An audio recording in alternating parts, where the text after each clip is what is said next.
Turning now to politics, kidney shots, cage matches, and Smurfs. I'm not describing a carnival, but displays of toxic masculinity from our nation's top political leaders acting out a growing normality in what was our hallowed halls as major crises continue all over the world. Yet, despite it all, we stave off a government shutdown, push down the road, but clearly that fight is not over. Joining me now to discuss this and more is Caroline Heldman, professor of critical theory and social justice at Occidental College. It sounded like I was talking about a carnival, didn't it? It sure did, Giselle. Good morning. Good morning. Listen, Caroline, before we get to the chaos in Congress, let's start first with what appears to be a very consequential meeting between Biden and Xi at APEC.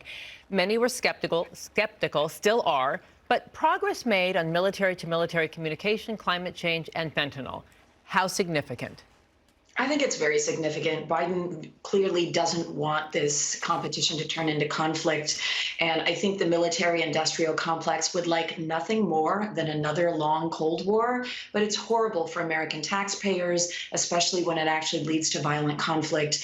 And Biden is doing everything that he can to prevent that. I would be wary about propaganda, xenophobic, the fear of the other propaganda that is so common right now in U.S. media. China, consider the fact that China is our competitor, and this is not something that we want to get into a long-term conflict over.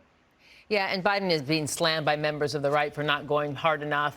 But he didn't sugarcoat the complexity of this relationship. He continued to call Xi a dictator, support for Taiwan, push China to use its leverage in both Ukraine and Israel. How big a feather in his cap, if at all? Well, I think it would be great for China if they were seen on the global stage as brokering peace. Biden has consistently been very critical of human rights violations against the Uyghurs, as you noted over the weekend, when our meeting with him yesterday was very critical once again. I do think that Biden has some leverage here in the sense that if China wants to come back to the table, there will be some concessions from China. Yeah. In terms of Biden, cooling inflation, solid economic numbers, the impact of the bipartisan infrastructure bill finally being felt, and right here at home with the rebuilding of our I-10 freeway. Yet the president trails to Trump in the polls and seeing real challengers in RFK Jr., Jill Stein, Dean Phillips, and more. Does Biden stay the course or does he bow out, or is it too early to tell? I think he stays the course unless there's a major medical emergency. The man will be in the election. But you're pointing out, his big challenge is the gap between economic perceptions and economic reality. In reality, we have the lowest unemployment rate in 50 years. Real wages have gone up. Inflation is falling. But perceptions are otherwise, and that will be the big driver of this election in 2024. Right. All right, let's turn to the chaos in Congress. The government shutdown averted, a two-step plan kicked down the road. Speaker Johnson knew Speaker Johnson relied on Democrats to get it done. The same thing that led to McCarthy's ousting. Why not Johnson's?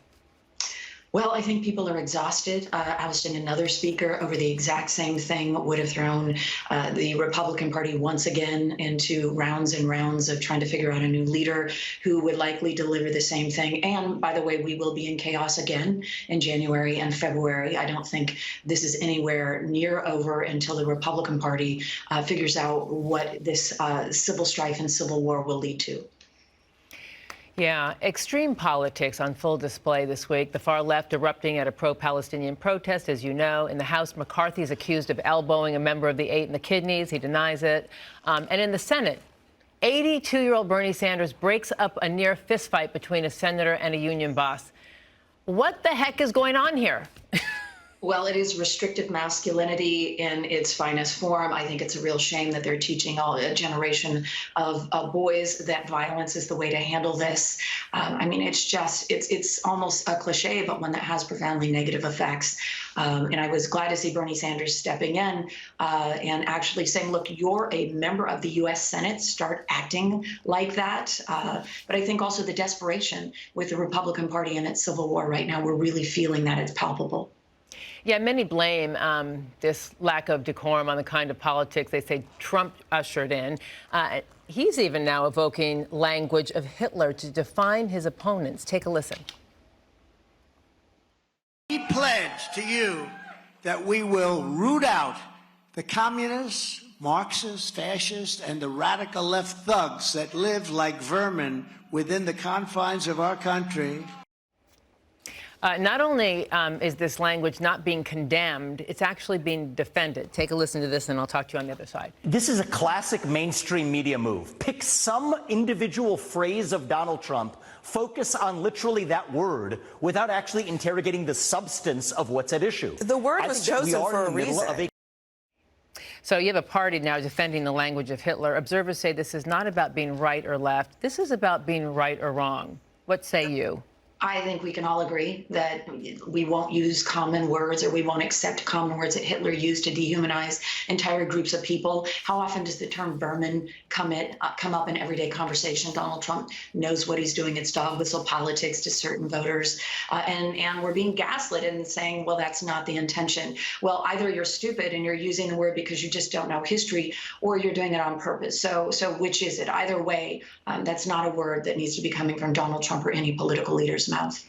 Well, and yet Trump's only rising in the polls, gaining support also from black and brown voters. And I wanted to ask you about this because recently Trump met with Univision, the #1 network for Spanish language, and in many cases throughout the country, leading all the other networks. Univision just canceled, reportedly, Biden's presidential ad campaign. How significant, if Univision, the #1 broadcast network, becomes the Spanish language Fox News? Does the FCC need to step in? Well, I don't think the FCC has much power to step in here. When you look at various news organizations that have cropped up that are propaganda machines, and they're wolves in sheep's clothing, right? They look like they're doing news, but they're not. And if Univision becomes one of these outlets, there's precious little the FCC can do. And it is significant because 19% of the U.S. population are Latino votes, or potentially Latino voters, and that would be enough to decide the outcome of any election. And at the present time, about 4 in 10 Latine voters support Donald Trump, which is a pretty significant shift. All right, before I let you go, the House Ethics Committee voting not to punish George Santos despite all the lies and indictments.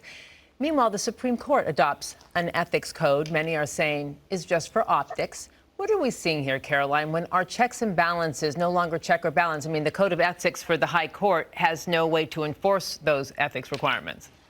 Well, looking at Santos, it's obvious his party isn't going to hold him accountable, even though they know he's likely done wrongdoing, because they need his numbers. The court is really startling. We know that, Clarence Thomas, Justice Thomas and Alito both have received benefits from benefactors who've had business before the court, which means the court is compromised. Let's be clear about that. The new ethics code is nice in theory, but as you point out, no teeth to enforce it, which means that there isn't a check on one of our branches of government that has been compromised. So yeah, alarm bells should be going off about that. 5 alarm. All right. Thank you so much, Caroline. As always, Caroline Heldman, professor of critical theory and social justice at Occidental College. We appreciate you being with us every Thursday. Thank you, Giselle.